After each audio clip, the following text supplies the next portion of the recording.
Hello बच्चों, so beta let's see the question, and the question says which of the following process is not responsible for the presence of electrical charge on the solid particles.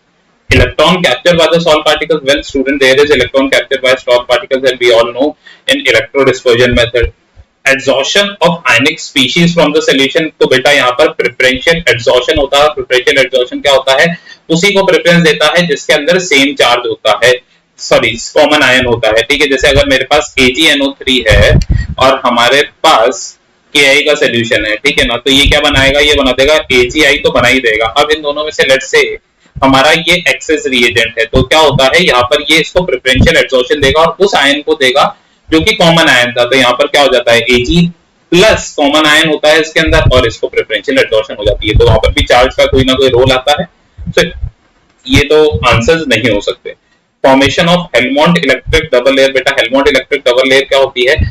जब fix layer और हमारी diffuse layer के बीच में potential difference create होता है, it is known as Helmholtz electric double layer. तो वापस it is just due to the charge, क्योंकि जैसे फॉर एन एग्जांपल किसी को ही ले लेते हैं हम AgI को, ठीक है, तो यहाँ पर ये Ag प्लस आयन क्या हो गया? यहाँ पर preferentially it just get adsorbed over there. Ag plus ion का क्या हो गया? एडसॉर्प्शन हो गया हमारा, ठीक है ना. अब ये Ag प्लस आयन क्या करते हैं? इनके चक्कर में हमारा जो नेगेटिव आयन होगा वो इनके चक्कर में बाहर आ जाएगा. तो नेगेटिव आयन इनको सराउंड कर लेगा. ये हमने नेगेटिव आयन बना लिया, ठीक है. अब ये हमारा नेगेटिव आयन ने सराउंड कर लिया. ये तो हमारी बेटा फिक्स्ड लेयर कहलाती है. क्या कहलाती है? Fixed layer. और ये हमारी कहलाती है बेटा डिफ्यूज्ड लेयर. ये कैसी कहलाती है? डिफ्यूज लेयर कहलाती है. तो this is known as diffuse layer. और यहाँ पर बेटा together they are known as Helmholtz's electric double layer. और यहाँ पर क्या होता है?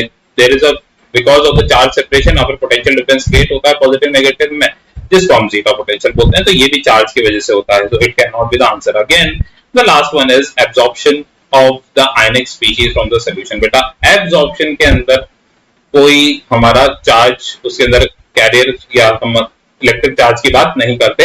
So for this the correct answer is option number D. And I hope you understood it well. Best of luck. Thank you.